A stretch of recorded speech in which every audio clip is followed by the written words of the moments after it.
Serem. Wah. Bismillahirrahmanirrahim. Udah ya, kita mulai. Bismillahirrahmanirrahim. Assalamualaikum warahmatullahi wabarakatuh. Perkenalkan kamu ngapain jawab? Waalaikumsalam. Ulangin. 1, 2, ya nggak apa-apa, langsung nanti dikit aja. 1, 2, 3. Assalamualaikum warahmatullahi wabarakatuh. Kami adalah mahasiswa dari Universitas Bina Sarana Informatika. Kami dari kelompok 7, kelas 126C27. Kami berempat di sini yang terdiri dari yang pertama Citra Tania, yang kedua adalah Haramti Nurlaisyah Adinda, yang ketiga Revianti Fajar Soleha, dan yang keempat adalah saya sendiri yaitu Sampan Najib Pratomo. Pada kesempatan kali ini kami dalam rangka mata kuliah Etika Profesi Teknologi Informasi dan Komunikasi, kami di sini akan memaparkan terkait cyber sabotage and extortion. Langsung saja, slide pada pertama latar belakang masalah itu nanti akan diceritakan oleh Citra Tania. Silakan Saudari Citra.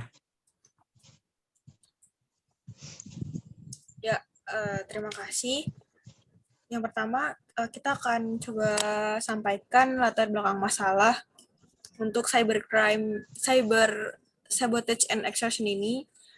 Kejahatan cybercrime memiliki banyak motifnya, mulai dari yang hanya iseng saja sampai kejahatan yang merugikan pengguna pribadi sampai perusahaan. Contoh, cybercrime yang sering terjadi adalah penipuan jual beli secara online, pembobolan kartu kredit, penyebaran konten ilegal, pembajakan akun sosial media, pencurian data, dan masih banyak lagi motifnya. Apa itu cybercrime? Cybercrime, atau dalam bahasa Indonesia yang berarti kejahatan dunia maya, merupakan suatu kegiatan yang dilakukan oleh seorang atau sekelompok untuk mendapatkan keuntungan dan merugikan pihak lain. Jahat ya, cybercrime itu. Nah, apa sih cybercrime, cyber sabotage and extortion ini? Cyber sabotage and extortion adalah kegiatan yang paling mengenaskan, karena kejahatan ini dilakukan dengan membuat gangguan, perusakan, atau penghancuran terhadap suatu data, program komputer, atau sistem jaringan yang terhubung dengan internet. Kejahatan seperti ini biasanya dilakukan dengan menyusupkan suatu logic bomb, virus komputer, ataupun suatu program tertentu sehingga data pada program komputer atau sistem jaringan komputer tidak dapat digunakan. Ya, selanjutnya ada contoh kasus yang akan dijelaskan secara singkat oleh Bang Aji. Silakan.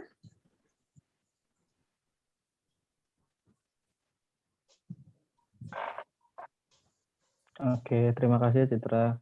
Jadi kami berempat mencari beberapa contoh kasus cyber sabotage dan extortion ya yang kami rangkum. Antara lain yaitu adalah kasus pembocoran rahasia pemantau NSA, kasus penyebaran virus worm, dan kasus logic bomb. Yang pertama, saya ceritakan singkat, pada awal tahun 2014, Edward Snowden yang awalnya adalah seorang agen NSA dan menjadi sosok yang paling ditakuti bagi pemerintah Amerika Serikat, apalagi untuk Badan Intelijen National Security Agency. Jadi dia tuh awalnya seorang agen, tapi malah berbalik mengkhianati instansinya sendiri atau bahkan negaranya karena membocorkan berbagai dokumen rahasia milik NSA kepada publik atau masyarakat. Berbagai operasi kotor yang dilakukan NSA menyangkut pelanggaran dan privasi pengguna internet dan telekomunikasi pun terungkap. Banyak yang menganggap si Edward Snowden ini tuh seperti pahlawan karena mengungkap aksi-aksi buruk NSA. Tapi tidak sedikit juga sih yang menilai Edward itu adalah pengkhianat NSA. Konon sih sampai saat ini katanya Edward Snowden ini bersembunyi di Jerman dari kejaran Amerika Serikat, dan hingga saat ini Edward Snowden itu masih membocorkan berbagai dokumen rahasia NSA secara bertahap melalui media Jerman. Gitu. Terus yang kedua ada namanya kasus penyebaran virus worm. Jadi menurut software antivirus, worm Rendex menyebar dengan mendobrak sistem komputer yang tidak terproteksi dengan baik. Randex ini menyebar pada bagian jaringan LAN dan mengeksploitasi komputer yang menggunakan sistem operasi Windows. Jadi khusus Windows nih si virus worm ini. Menurut F-Secure, perusahaan antivirus, komputer yang rentan terhadap serangan worm ini adalah komputer-komputer yang menggunakan kata sandi tapi mudah ditebak. Nah, jadi teman-teman, kalau punya misalkan kata sandi itu atau password kalau bisa jangan yang gampang ditebak, karena nanti khawatir bisa kena masih virus worm ini ya. Terus virus worm ini tuh ketika menginfeksi PC korban itu dia akan merubah segala konfigurasi Windows dan menjadi aktif. Terus worm ini juga akan mengunduh backdoor pada komputer yang disusupinya dan membuat pemiliknya berkesempatan untuk mengendalikan dari jarak jauh menggunakan perintah yang dikirim melalui kanal di IRC atau Internal Relay Chat. Nah, yang ketiga nih ada lagi nih kasus, yaitu kasus logic bomb. Kasus yang satu ini tuh beritanya sering banget kita dengar di media massa. Jadi bom ini tuh akan dikirimkan secara diam-diam pada satu sistem komputer yang menjadi target, dan jika pemicunya diaktifkan, dia itu akan meledak berdasarkan pemicu yang digunakan. Logic bomb itu dapat dikategorikan menjadi 3 bagian, yaitu software bomb, logic or condition bomb, sama time bomb. Seperti kasus-kasus yang dilakukan oleh Donald Burleson, yaitu seorang programmer perusahaan asuransi di Amerika yang di PHK karena melakukan tindakan kejahatan pada perusahaannya.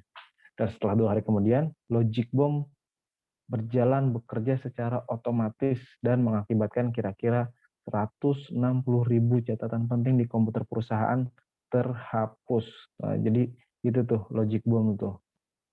Terus yang selanjutnya akan saya coba sampaikan yaitu adalah motif-motif cyber sabotage dan extortion. Ada 2 motif di sini ya, yaitu yang pertama motif intelektual, yaitu merupakan kejahatan yang dilakukan hanya untuk kepuasan pribadi dan ingin menunjukkan bahwa dirinya itu mampu untuk merekayasa dan mengimplementasi bidang teknologi informasi. Terus yang kedua itu adalah tindak kejahatan yang terancana. Pelaku melakukan tindakan kejahatan secara sengaja dan sudah direncanakan untuk melakukan pembocoran data atau perusakan sistem komputer dan sebagainya. Sampai situ, selanjutnya penjelasan terkait penyebab terjadinya cyber sabotage nanti akan dijelaskan oleh Saudari Revi. Silakan Revi. Oke, terima kasih Bang Aji. Jadi di sini Revi mau sedikit menjelaskan perihal penyebabnya terjadinya cyber sabotage dan extortion sendiri. Nah, di sini ada faktor teknis dan juga ekonomi.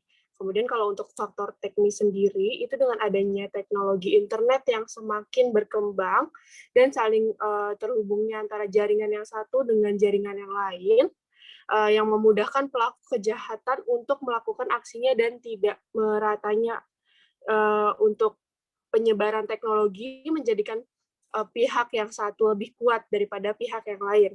Nah, kemudian ada faktor dari ekonomi sendiri, itu merupakan kejahatan yang dilakukan untuk keuntungan pribadi atau golongan tertentu yang berdampak pada kerugian secara ekonomi.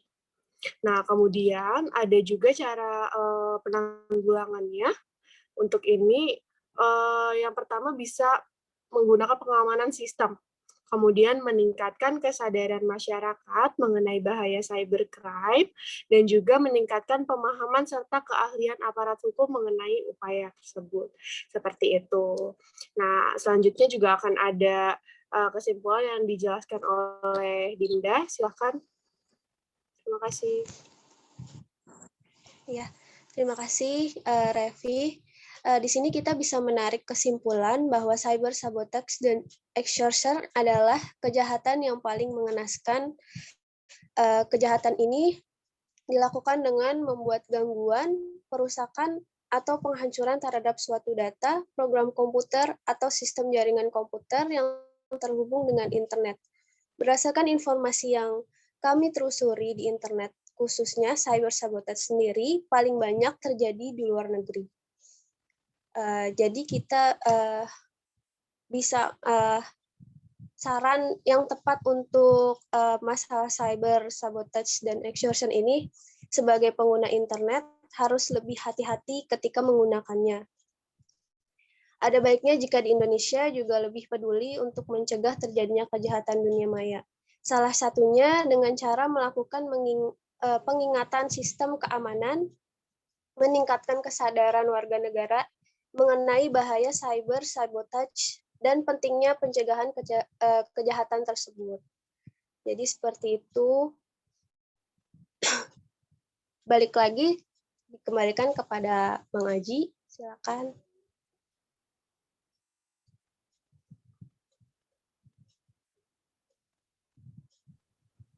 Masih di mute, Bang. Jadi sekian dari kami, sebatas itu yang bisa kita paparkan dan kita jelaskan terkait cyber sabotage dan extortion. Barangkali mohon maaf apabila dari kami penyampaiannya kurang jelas atau kurang tepat. Semoga presentasi atau paparan ini bermanfaat bagi kalian semua. Sekali lagi, sekian dari kami. Wassalamualaikum warahmatullahi wabarakatuh. Waalaikumsalam.